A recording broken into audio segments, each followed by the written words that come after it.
Meus amados irmãos, queridos no Senhor, a Ele, o Senhor, razão de tudo e de todas as coisas, seja a honra e a glória eternamente. Amém.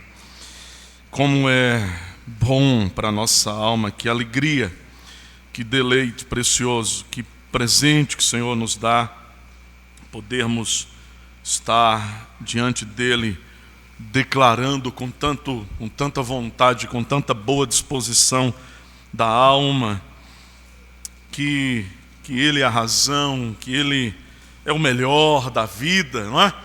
Da vida o melhor, certamente é o Senhor. Que os nossos olhos não deixem de perceber a beleza da glória do nosso Deus. Que o nosso coração não deixe de sentir a beleza da sua bondade. Os nossos pensamentos não deixem de perceber a riqueza da sua graça.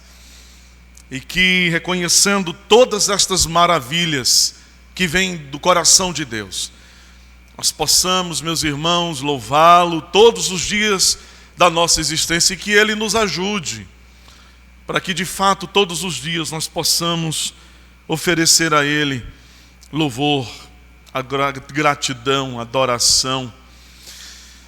Que nessa hora quando ouviremos da sua palavra, como disse o salmista, que o meditar, não é, do nosso coração, que as palavras dos nossos lábios sejam agradáveis na presença dEle. Nós estamos na presença dEle. Você não percebeu isso ainda? Será que há alguém ainda aqui nesse lugar que não percebeu a presença de Deus no meio do seu povo? O Senhor está no meio do seu povo. Isso não é uma palavra retórica, não é um clichê evangélico, não é uma daquelas frases, né, requentadas do evangelicalismo tão popularizado, não só no nosso país, mas em muitas partes deste mundo. Não, mas verdadeiramente o Senhor habita com o seu povo, louvado seja o nome dEle. Verdadeiramente Ele está no meio de nós, Ele está junto, perto daquele que tem o coração compungido, o coração quebrantado, daquele que o busca, apesar das nossas imperfeições, e nós somos muito imperfeitos, apesar das nossas tamanhas limitações, e nós somos tão limitados, apesar das nossas misérias, das minhas, das suas misérias, apesar disso, Ele nos ama, e o seu amor é eterno, e Ele não falha, e Ele nos ama de tal maneira, de tal forma, que Ele deu o seu Filho, não apenas para pagar os nossos pecados, e como é bom saber disso, não apenas para que, crendo nele, nós sejamos justificados pela fé, mas também, porque isto também é parte da obra da redenção, é a obra do nosso Redentor, é também nos tornar a imagem e semelhança dele, perfeita um dia. Por isso que nós esperamos, quando a presença do pecado será removida de diante de nós. Por isso nós aguardamos nele todos os dias. Nós vamos abrir a palavra de Deus, Salmo 119, verso 89 a 96. Salmo 119, versos 89 a 96. Nós vamos continuar em nossa série no Salmo 119, cujo tema é a gloriosa lei do Senhor. O título do nosso sermão nesta sessão do Salmo, a lei que nos mantém seguros. A lei que nos mantém seguros. Diz assim a palavra de Deus, verso 89 em diante. Para sempre, ó Senhor, está firmada a tua palavra no céu. A tua fidelidade estende-se de geração em geração. Fundaste a terra e ela permanece. Conforme os teus juízos, assim tudo se mantém até hoje, porque ao teu dispor estão todas as coisas. Não fosse a tua lei ter sido o meu prazer, há muito já teria eu perecido na minha angústia. Nunca me esquecerei dos teus preceitos, visto que por eles me tens dado vida. Sou teu, salva-me, pois eu busco os teus preceitos. Os ímpios me espreitam para perder-me, mas eu atento para os teus testemunhos. Tenho visto que toda perfeição tem seu limite, mas o teu mandamento é ilimitado. Amém. Irmãos queridos, na última semana, no último domingo, quando nós paramos para ouvir acerca do que os versos 81 a 88, a sessão anterior, nos falava, nós vimos naquela ocasião como o salmista Davi, ele está falando de si mesmo. Ele está tratando do seu estado, da sua condição. Ele está falando nos versos, na sessão anterior a esta, sobre como ele se sentia, qual era o estado do seu coração, qual era a condição emocional dele e mesmo física. Porque nós bem sabemos o impacto das emoções na nossa condição física, e a isto os sábios deste mundo chamam de doenças ou de efeitos psicossomáticos, quando a mente interfere diretamente na condição fisiológica do corpo. Davi, portanto, ele está na sessão anterior tratando de como ele se encontra, de como ele se sente, de como está o seu coração, como ele está cansado, esmorecido, enfraquecido, e até mesmo como visualmente o semblante, a aparência, o estereótipo de Davi refletia a dimensão, a profundidade, o impacto das angústias, dos sofrimentos que ele vinha experimentando naquele período da vida dele, dada as severas, as duríssimas perseguições e afrontas dos seus inimigos. E essa linguagem do salmista, essa forma dele expressar-se na sessão anterior, meus irmãos, desenha para nós, esboça para nós como ele se achava sacudido pelas fortes tempestades que o haviam alcançado naquele momento. Ele está, portanto, se autodescrevendo, fazendo uma leitura de sua própria condição, uma descrição de si, um exautexame de si. Ele está então se autodescrevendo como alguém que é mutável, alguém que muda, alguém que não é como uma rocha, alguém que reage, alguém que sofre, alguém que sente. Mas agora, quando nós chegamos a esta nova sessão do Salmo 119, que, repito, uma vez mais, celebra a beleza, a autoridade, a majestade da lei de Deus. Ela é perfeita. Cada mandamento é preciosíssimo. Cada sentença é vida, é alegria, é sabedoria. Agora, nos versos 89 a 96, Davi ele muda consideravelmente o tom das suas palavras. Note você a simples leitura de uma sessão seguida da outra nos dá essa percepção. Davi muda o rumo, ele muda o tom, ele muda a nota, ele muda a cadência, e agora ele não está olhando para si mesmo. Ele não está focado em descrever o seu estado, ele não está olhando para a sua condição, para a sua fragilidade, ele não está olhando para a sua mutabilidade. E para onde Davi está olhando? Qual é o foco do salmista? O que ele fala aqui? O que ele descreve aqui? O que Deus pretende que chegue ao nosso coração, não apenas à nossa mente, é claro, mas o que Ele pretende que chegue assertivamente ao nosso coração, à nossa alma na manhã desse dia?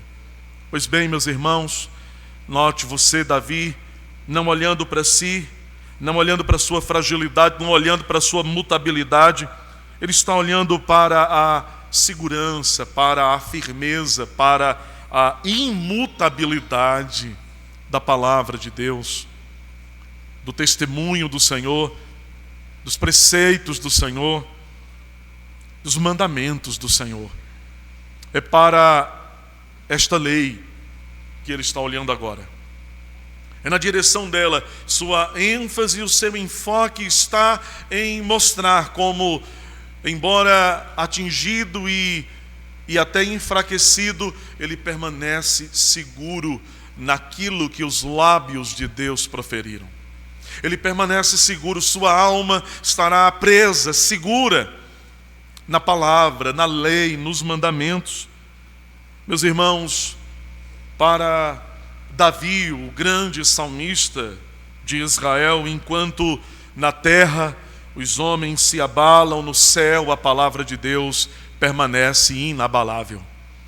Enquanto na terra a flor da erva murcha, a erva seca e perece, a palavra de Deus permanece para sempre. Ela não se enfraquece.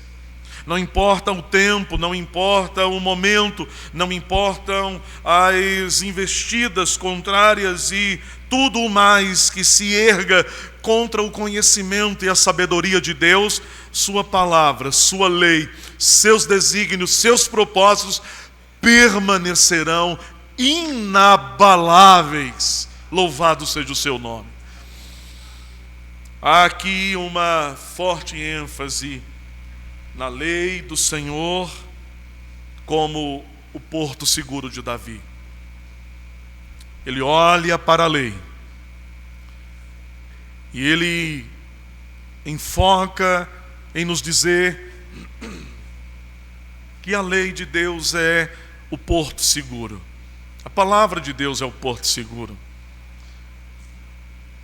A verdade é que os terapeutas podem até nos auxiliar, os psicólogos e psicanalistas podem de alguma forma serem úteis a nós em algum momento, em alguma necessidade nossa, e nós não queremos certamente desmerecer, esvaziar, subtrair o valor destes profissionais quando eles estão de fato comprometidos com algum tipo de corrente científica, de posição científica que seja acertada. E dizemos isso porque há tantas coisas que variam por aí, que estão tão estranhas mesmo ao curso da ciência, mas não querendo esvaziar e desmerecer o trabalho destas pessoas. Contudo, meus irmãos, nós sabemos que, de fato, a linguagem humana e as metodologias humanas não podem restaurar a alma quebrada do homem, não podem sarar a alma humana da chaga do pecado, não podem reconstruir o relacionamento dos homens com o seu Criador, porque este é o trabalho da palavra de Deus proclamada aos ouvidos e que desce ao coração do homem. É a lei de Deus que é perfeita e que restaura a alma. É o mandamento de Deus que ilumina os olhos, que nos faz ver as coisas com claridade. Ou não é assim com você em sua experiência com o Senhor? Antes, seus olhos estavam marejados, tapados, encobertos, escurecidos, mas a palavra de Deus, como um colírio aos olhos, produziu em nós percepção das coisas, ao ponto de que agora nós sabemos distinguir entre o caminho mau e o bom caminho, ainda que na teimosia do nosso coração, ainda que na rebeldia dos nossos sentimentos, muitas vezes nós façamos a opção pelo caminho que não deveríamos. Não é assim? Mas nós sabemos agora. Agora nós sabemos discernir entre o que é direito e esquerda, entre uma mão e outra. Nós sabemos distinguir, fazer a distinção. Nós conhecemos. Os olhos foram abertos, a visão foi esclarecida. Agora, a palavra de Deus, ela é não apenas vista por nós como uma literatura, um livro, como outro qualquer. Lembro-me agora de que na última sexta-feira, quando, atendendo a um convite precioso do pastor da querida Igreja Batista Central da cidade, o pastor Rony, para estar ali com eles na aula de abertura do seminário que está sendo sediado pela Igreja Batista Central. Que bom, um seminário de teologia reformada, calvinista, bíblico, professores de alto nível, e o professor, o pastor Márcio, um dos pastores da Igreja Batista no Rio de Janeiro, um pastor batista reformado, em um momento de sua fala, ele nos contava brevemente da sua experiência quando seminarista, no Seminário Batista do Sul, lá no Rio de Janeiro, e contando de como naquela época da sua formação, como os seminários teológicos batistas do Brasil foram invadidos por teólogos, professores teólogos liberais. Gente que parece ser cristão, parece ser crente, mas que não é. Que nega o poder de Deus, que nega os milagres, que nega, às vezes, inclusive a própria ressurreição de Jesus. Esse tipo de gente invadiu os seminários nas décadas de 80 para 90, e muitos seminários teológicos de boas igrejas, de igrejas históricas no país, foram assaltados literalmente por pastores, teólogos, professores liberais, gente que não é crente. E ele contava naquela ocasião de como um dos seus professores de teologia, na primeira aula daquele dia, perguntou aos alunos: vocês acreditam que a Bíblia é a palavra de Deus? E ele agarrou a Bíblia que tinha na mão, perguntou aos alunos sobre isso, e os alunos ficaram assim meio estáticos com a pergunta tão séria, tão pesada, tão dura. E antes que alguém pudesse se encorajar e se aventurar a dizer sim, ela é a palavra de Deus, aquele homem pegou a Bíblia e, como um bom arremessador de basquete, ele a jogou no cesto de lixo à sua direita. E ele disse: ela não passa de um livro como outro qualquer. Parece que contar isso, você talvez imaginasse que jamais isso pudesse acontecer dentro de uma sala de seminário teológico, evangélico, não é? Mas, para nossa tristeza, isso acontece, ou pelo menos acontecia, visto que, graças a Deus, esta onda de professores teólogos liberais, ela pode-se dizer que cessou, ou pelo menos minguou, ao ponto de que alguns já não encontram espaço nas boas academias teológicas desse país, e se alguns deles se manifestarem, eles sofrerão algum tipo de sanção acadêmica e serão removidos de sua cadeira. Mas, contrário ao que este professor pensava e tentava ensinar os seus alunos, a lei do Senhor, a palavra do Senhor, o mandamento do Senhor, ela é a palavra de Deus. Ela é o porto seguro, e é isso que Davi está ensinando aqui. O que fica claro, meus irmãos, especialmente pela ocorrência de termos, de palavras que ao longo destes 8 versículos, Davi vai usar como firmada, fundada, permanece, se mantém, ilimitado. Então essas expressões, elas aparecem nesse contexto da seção do Salmo para enfatizar que a palavra de Deus é o terreno onde os nossos pés podem ficar muito bem firmados.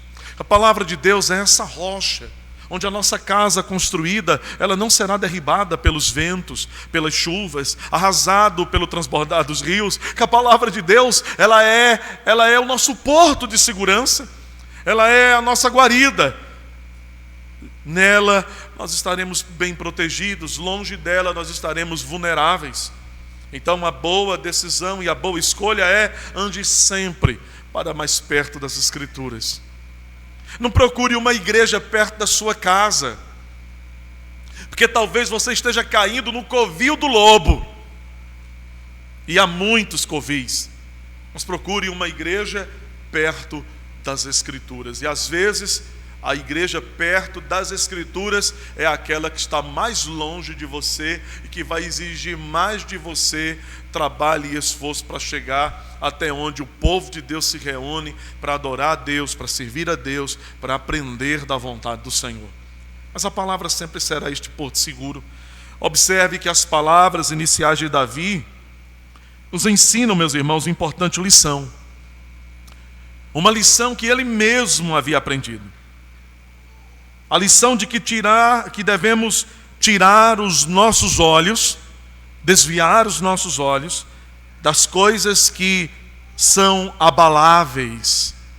A ideia de colocar os olhos, ou de tirar os olhos, colocar os olhos, buscar ali o que nós desejamos ou precisamos, é colocar a confiança, é colocar a nossa expectativa. E Davi, então, ele está nos ensinando uma lição que havia aprendido.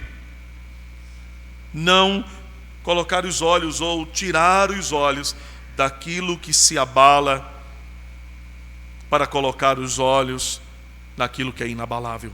No verso 89, portanto, Davi ele diz: para sempre, ó Senhor, está afirmada a tua palavra no céu.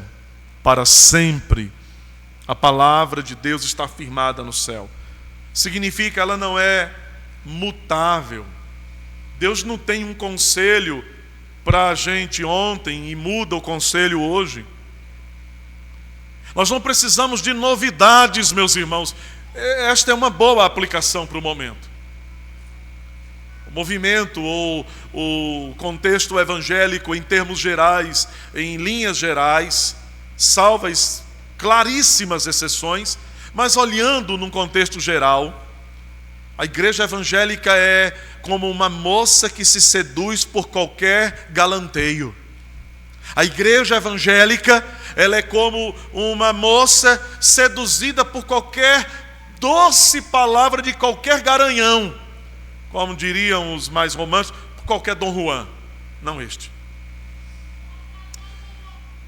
Assim a igreja evangélica, seduzida pelos profetas da hora, pelas profetisas do momento, pelos que trazem supostas revelações, a febre dos missionários e profetas e pregadores mirins, tomando os palcos da internet e os palanques das igrejas, verdadeiramente não pregando o evangelho, mas oferecendo aos homens um produto que pode ser comprado pela prata, pelo ouro, pelo dinheiro, a fim de satisfazer o ego, as loucuras, as paixões infames.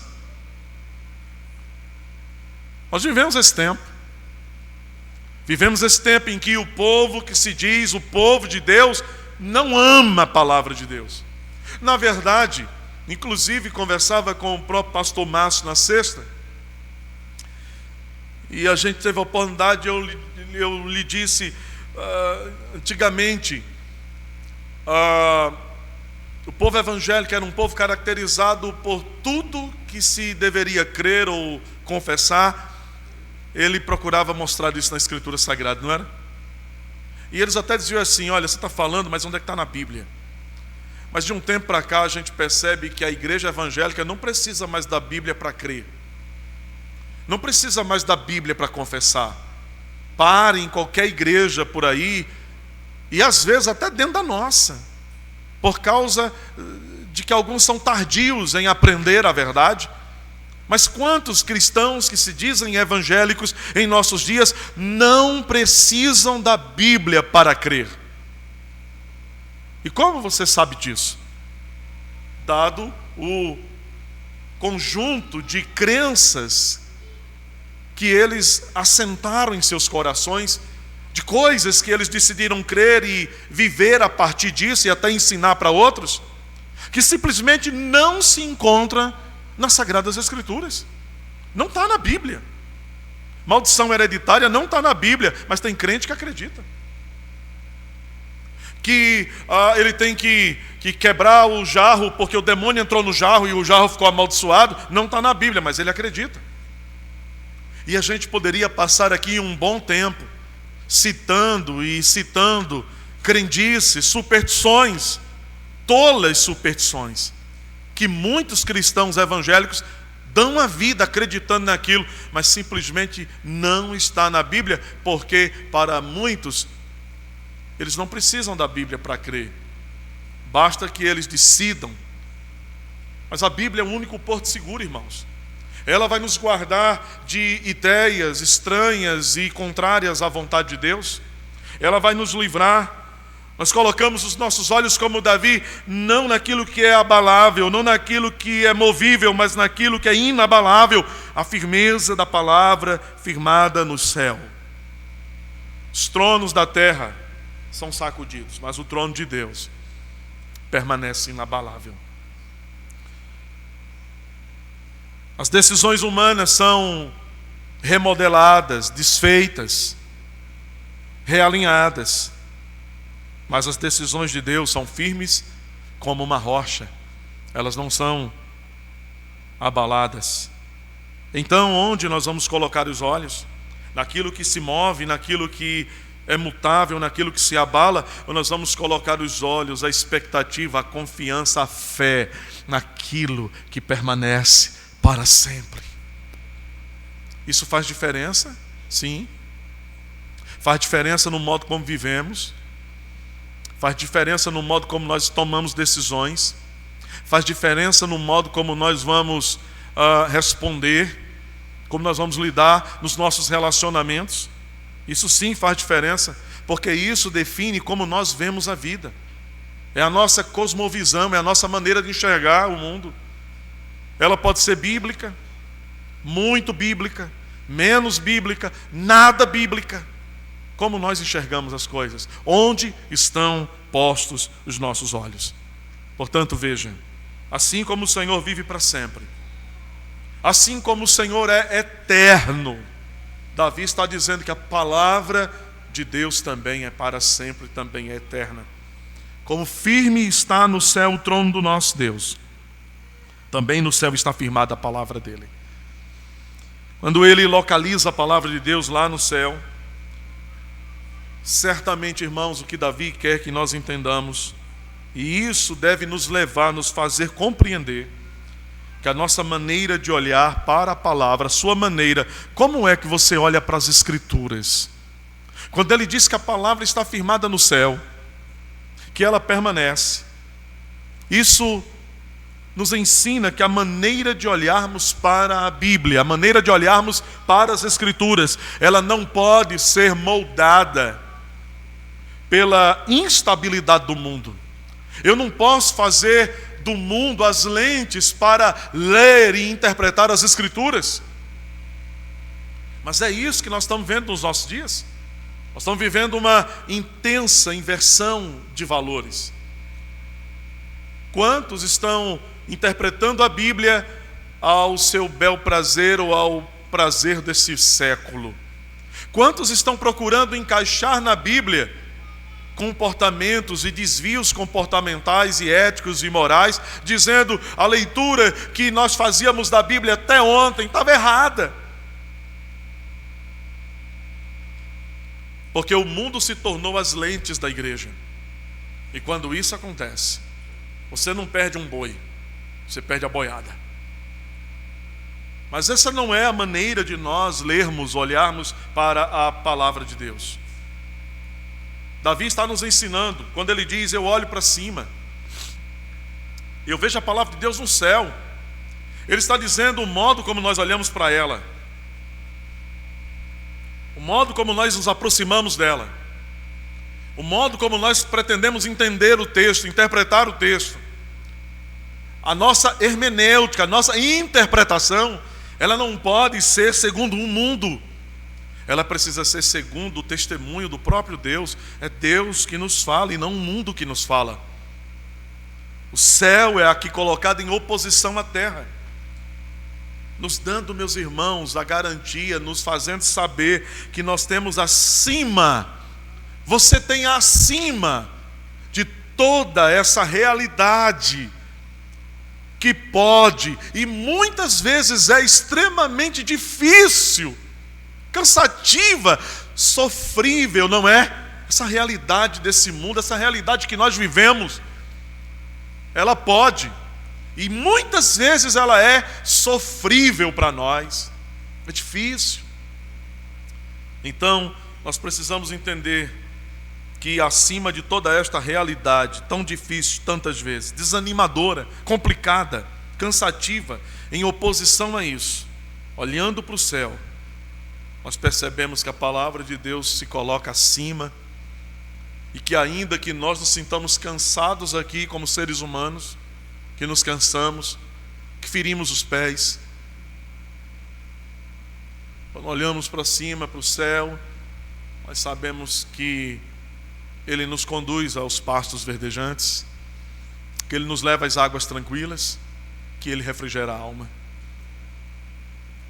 Significa esperança. Esperança. Para sempre, ó Senhor, está firmada a tua palavra no céu. Verso 90. A tua fidelidade estende-se de geração em geração, fundaste a terra e ela permanece. Esperança para além da desesperança. Você está sem esperança, vazio, desesperançado. A esperança para além da desesperança. Davi não vai até o céu. Ele não sobe, ele não precisa ir até lá para ver isto e saber disso. É da terra mesmo que ele olha para cima. De baixo ele olha para cima. Eu olho para os montes. De onde vem o meu socorro? O meu socorro vem do Senhor que fez os céus e a terra. Ele não precisa sair daqui, você também não. Ele não precisa subir às alturas celestiais, nós também não. Aqui mesmo, onde nós estamos, onde você está agora, nós podemos ter uma visão clara do cuidado de Deus, daquilo que procede dessa palavra tão firme e segura, como a terra firmada, que não se abala, mas permanece. Aqui mesmo nós podemos, olhando para o céu, ter uma percepção clara da bondade de Deus, da fidelidade de Deus. O Senhor fundou, a fidelidade dele dura de geração em geração, não cessa, assim como a terra permanece. Assim permanece a fidelidade do Senhor. E por meio disso, irmãos, Deus quer que nós sejamos animados em cada coisa que Ele nos diz na palavra. Verdadeiramente, a nossa salvação está firmada, está assegurada, não em nós, não em nossos atos de bondade, não em nossas boas obras, embora nós não possamos esvaziar as boas obras. Elas têm um significado e um valor e elas devem ser praticadas. Deus se agrada das boas obras. De cada uma boa obra. Não esvazie as boas obras.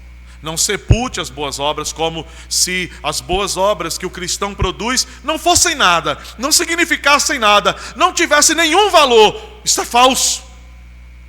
Elas têm o seu valor. A Escritura fala disso. Mas a nossa salvação não está amarrada, segurada nas nossas boas obras. Na verdade, elas existem porque Deus nos deu a sua graça salvadora. Mas a nossa salvação está firmada no fato de que Deus não muda a respeito daquilo que Ele disse. E se Ele disse que você foi eleito, escolhido por Ele, e se Ele te enviou o Espírito da graça, Ele não vai mudar isso jamais. Firme, para sempre. Passam-se os séculos, passam-se os anos, ainda que milhares de anos se passem, eles não podem encobrir a fidelidade de Deus, porque a sua fidelidade dura para sempre. Por que nós podemos confiar nisso? Versículo 91, conforme os teus juízos, assim tudo se mantém até hoje, porque ao teu dispor estão todas as coisas. Verso 91 diz que nós podemos confiar porque Deus coloca, faz, Ele dispõe, Ele ordena todas as coisas segundo a vontade dEle.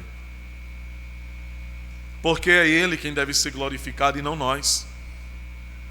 Então, se nós tivéssemos de ser glorificados, Ele faria as coisas segundo a nossa vontade. Mas não é assim. É Ele quem deve ser glorificado. Toda a glória pertence a Ele, é dEle. Então, como Ele vai fazer as coisas? Do seu jeito ou do meu? Não, do dEle, segundo a vontade dEle. Ele ordena todas as coisas segundo a vontade dEle, e assim Ele é servido por todas as suas criaturas, mesmo por aquelas que não o reconhecem como Senhor. Ele se faz valer dessas criaturas de alguma forma. A ideia aqui, portanto, meus irmãos, é que todas as criaturas cumprem o propósito na história. O propósito é o propósito de Deus. Você que está aqui nessa manhã, cada um de nós aqui, estamos cumprindo o propósito do Senhor, propósito que Ele estabeleceu. Ninguém pode escapar a isto. Que este mundo é o mundo de Deus, que este tempo é o tempo de Deus, porque a verdade é a verdade de Deus. Tudo é dele, por meio dele e para ele. Essa linguagem que Davi usa, terra firme, que permanece para sempre, que não se abala, é uma linguagem bastante rígida, inflexível, não é? Coisa firme. Mas essa linguagem de Davi faz tão bem para nós, faz tanto bem para nós, porque nos dão a segurança de que Deus é quem está no controle de tudo. Tudo está na mão dEle. Ainda, meus irmãos, que nós sejamos assaltados pelo espanto mais terrível, Deus não se surpreende com nada. Davi está expondo pura teologia nos versos 89 a 91. Densa teologia. Uma teologia do governo soberano de Deus. Uma teologia dos desígnios de Deus. Uma teologia dos propósitos de Deus. Mas agora no verso 92 em diante, a linguagem do salmista parece aplicar essa teologia perfeita na vida. E é para isso que teologia precisa servir. Teologia precisa muito mais do que ser a prática acadêmica, o discurso, o conceito, a apresentação teórica. E teologia precisa ser aplicada, ela precisa ser aplicada à vida. É assim que teologia deixa de ser algo frio, calculista, esvaziado de espírito, de alma, sem sabor. Porque daí não seria diferente do que qualquer outro discurso filosófico, qualquer outro arrazoado científico filosófico do pensamento, da teoria humana. Mas teologia é a ciência de Deus, é o conhecimento de Deus. Se é a ciência de Deus, se é o conhecimento de Deus, se é a compreensão da revelação de Deus, das Escrituras, então isso tem que vir para a vida. Isso tem que vir para nós, na prática. Davi, ele fala de teologia densa, poderosa. Mas agora note você no verso 92, ele diz como isso se torna prática na vida, aplicada à vida dele. Não fosse a tua lei ter sido o meu prazer. Veja a palavra prazer, deleite, alegria, contentamento, experiência, provar. Não fosse a tua lei a minha experiência. Não fosse a tua palavra a minha experiência. O meu sentir, o meu provar. A palavra de Deus tem sido nossa experiência de vida. Como cristãos, a palavra de Deus tem sido nosso sentir, nosso provar. Nós temos encontrado comunhão, alegria em Deus através da palavra dele, irmãos. Nós precisamos. Na verdade, nós necessitamos disso. Davi diz, não fosse a tua lei o meu prazer. E deixa eu dizer para você uma coisa. Isso aqui é uma lição para cada um de nós. Se a palavra de Deus não for o prazer da minha vida, da sua vida, nós não vamos suportar as provações. Tem crente que está insistindo, quebra a cara, cristão que está insistindo em não ter o prazer na palavra, na lei, no mandamento de Deus. Sabe o que acontece? Ele pode estar dentro da igreja 1 ano, 2, 10, 20, e ele está dando no muro, batendo a cara no muro, muro grosso, se ralando a vida toda, a vida esvaziada, como um deserto árido, como o nosso sertão árido em seu tempo de mais calor. É assim que muitos estão vivendo dentro da igreja, ressequidos, esvaziados, desérticos, porque eles estão insistindo em não encontrar o prazer na lei de Deus. Se nós não encontrarmos alegria, se nós não experienciarmos na palavra, na lei, se nós não provarmos dela, se nós não fizermos dela o deleite do nosso coração, a nossa experiência de vida, nós não vamos suportar as lutas, as provações, as tribulações. Nós vamos ser arrasados, até que nós entendamos, como Davi, não fosse a tua lei, não fosse a tua palavra aplicada, há muito eu teria o quê? Veja o que diz o final do verso 92, há muito eu teria perecido, sido destruído na minha angústia.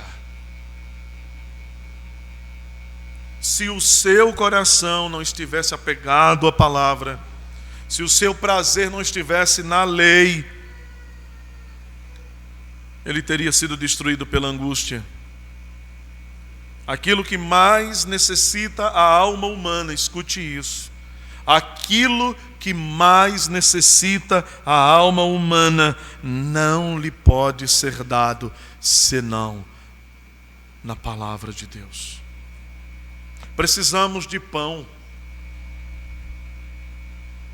mas não só de pão viverá o homem, mas de toda a palavra que procede da boca de Deus.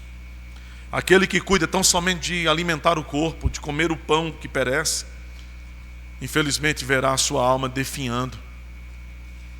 Nossa experiência, a experiência de nossa existência, a nossa existência não é somente aqui, irmãos. Isso vale para qualquer pessoa. A nossa experiência de existência, ela é para além daqui. E sabe o que acontece? Para além daqui, o pão que perece não serve. Nós precisamos de um pão que não perece, de um pão que alimenta a alma. Há no coração do salmista, verso 93, alegria e louvor. Nunca me esquecerei dos teus preceitos. Veja, ele se prontifica em se comprometer. Você sabe o que acontece com quem tem encontrado prazer na palavra de Deus? Sabe o que acontece de forma prática na vida de quem tem encontrado deleite, alegria, contentamento na palavra de Deus? Não só ele tem resistido às lutas, às provações severas, tem se mantido de pé, que a palavra de Deus está alimentando sua alma, seu coração, nutrindo de esperança, de alegria. Mas sabe, O que acontece para além disso com esta pessoa é que ele se compromete, ele se empenha, como Davi. Ele diz: eu não vou me esquecer, Senhor, dos teus preceitos, visto que por eles tu tens dado vida. O pastor não precisa ficar empenhando as pessoas, o pastor não precisa ficar constrangendo pessoas para se comprometer com Deus. Quem tem prazer em Deus, quem encontra prazer na lei de Deus, no mandamento de Deus, ele se auto-empenha, ele se autocompromete, ele diz: Senhor, aqui está o teu servo, aqui está a tua serva, usa-me, usa-me. Ele se empenha. Por quê? Porque ele reconhece que é a forma de gratidão àquele que tem sustentado a sua vida através da sua palavra. Se nós temos reconhecido isso, que o Senhor tem nos mantido, que o Senhor tem nos sustentado pela sua palavra, tem nos dado este porto seguro, como que nós poderemos viver tão alheios, descomprometidos, tão frios, tão desconectados? Como que a gente vai viver sem desejar encontrar nosso lugar ao sol? Não é? O nosso dia, nosso espaço para servir aquele que por nós fez tudo e faz tudo. Então há no coração do salmista alegria e louvor. Verso 93. E isso se expressa na forma desse comprometimento. Nunca me esquecerei. Meus irmãos, eu queria que você, caminhando para o fim, entendesse, lembrasse que o esquecimento é uma forma de ingratidão. No contexto do nosso relacionamento com Deus, esquecer daquilo que o Senhor fez por nós significa que nós estamos nos afastando de Deus, esquecendo de Deus. Todas as vezes que alguém nas Escrituras, na Bíblia, ele pede, e há muitas ocasiões assim: Senhor, não te esqueças de mim, não é? O que essa pessoa está pedindo a Deus é para que Deus não se afaste dela, é para que Deus não a lance no desprezo.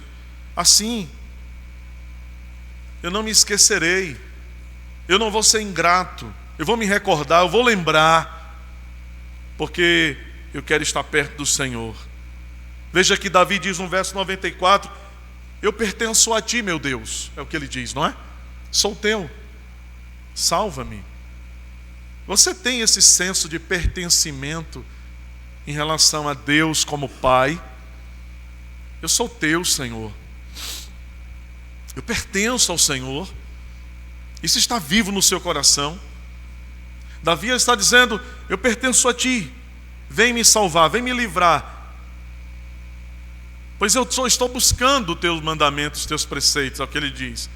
A gente olha isso, parece que Davi está fazendo uma espécie de barganha com Deus, mas essa é a conclusão de uma leitura errada, porque Davi já deixou claro muitas vezes que ele sabe, ele entende, ele reconhece que ele não barganha com Deus, ele não negocia com Deus. A religião de Davi, o espírito de Davi, não é uma religião de negociatas com Deus, não é essa religião imunda, nojenta, cebosa, espalhada por aí, de homens imundos, cebosos, negociando as bênçãos de Deus, vendendo o céu, negociando os poderes do Espírito. Hoje, amanhã vem, ele vai fazer isso e aquilo, e mais isso e mais aquilo outro. Mentira, tudo mentira, tudo falsidade. Davi sabe que tudo é pela graça. Davi sabe que tudo é pela bondade generosa de Deus. Então, o que Davi está dizendo: salva-me, sou teu, pois eu busco os teus mandamentos. O que ele está dizendo em outras palavras: Senhor, eu tenho certeza que sou teu, porque o meu coração deseja os teus mandamentos. Essa aqui é uma coisa maravilhosa. Quem pertence a Deus, faça um exame do seu coração agora. E se o resultado não for muito positivo, aproveite para orar.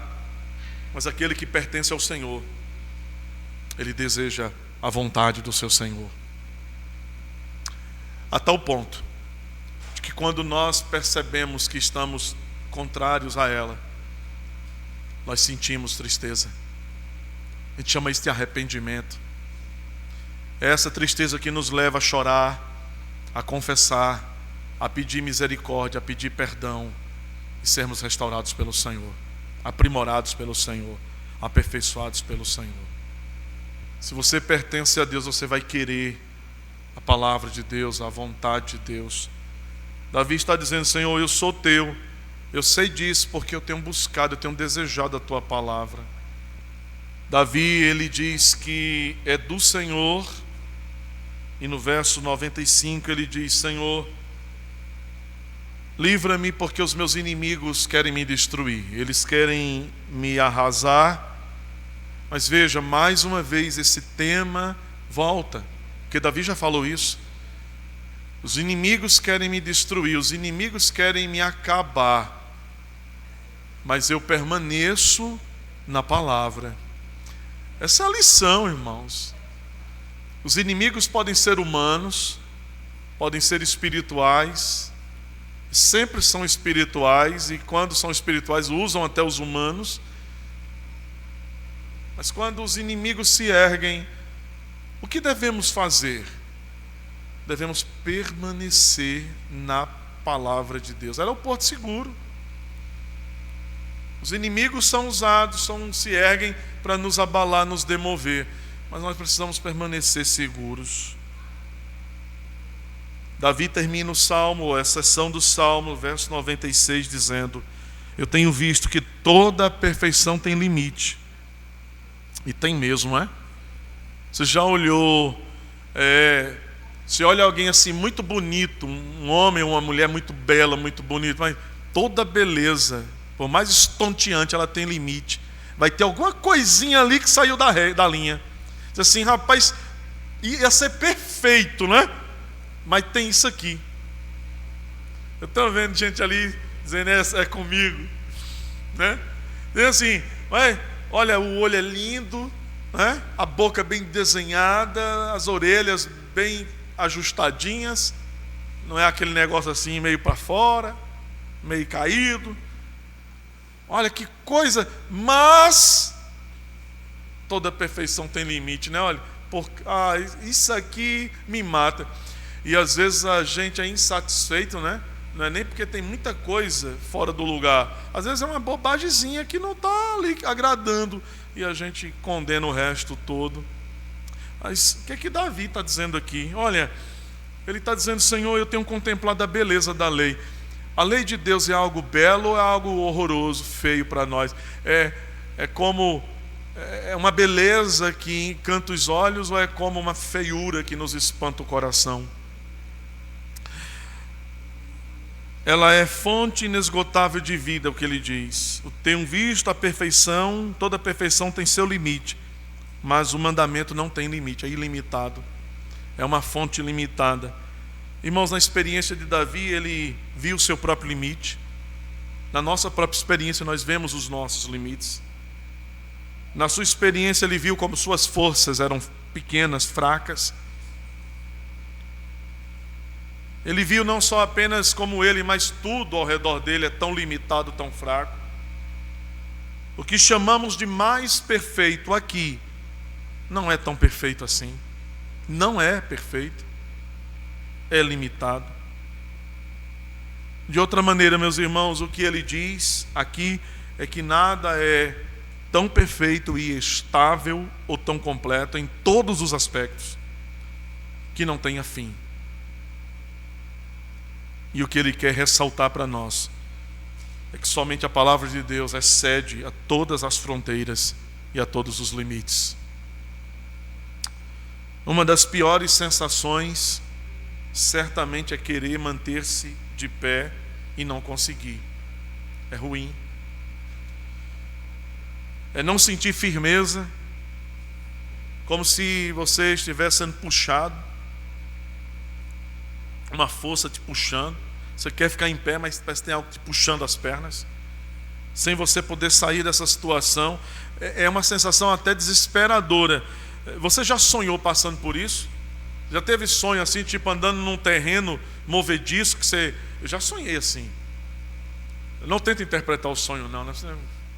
Tem gente que não pode sonhar nada porque começa a interpretar as coisas. É cada coisa que sai. Você não é José do Egito não, meu filho. Se contenta com isso. Quieta. Nem Daniel.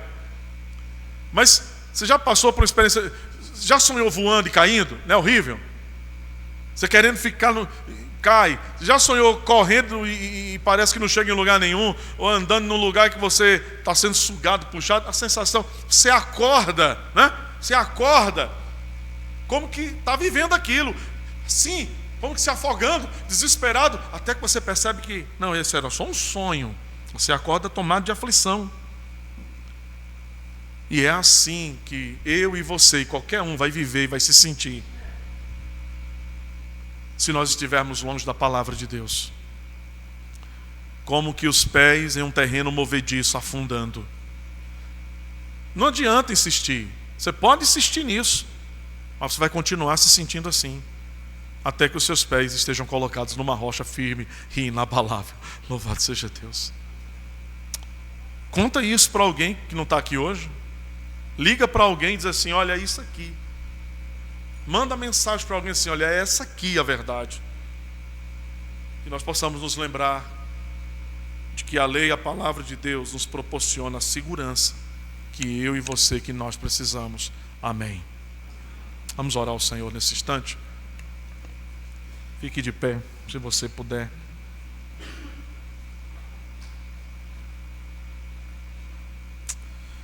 Nosso Deus, muito obrigado por ouvir a Tua voz. Pedimos que a Tua palavra ilumine os nossos olhos e guarde o nosso coração. Pedimos que a Tua palavra, Senhor, seja o nosso porto seguro, que nós possamos nos achegar a ela todos os dias para Te louvar e Te exaltar. Ajuda o Teu povo, a Tua igreja. Abençoa-nos. É o que pedimos em nome de Cristo. Amém.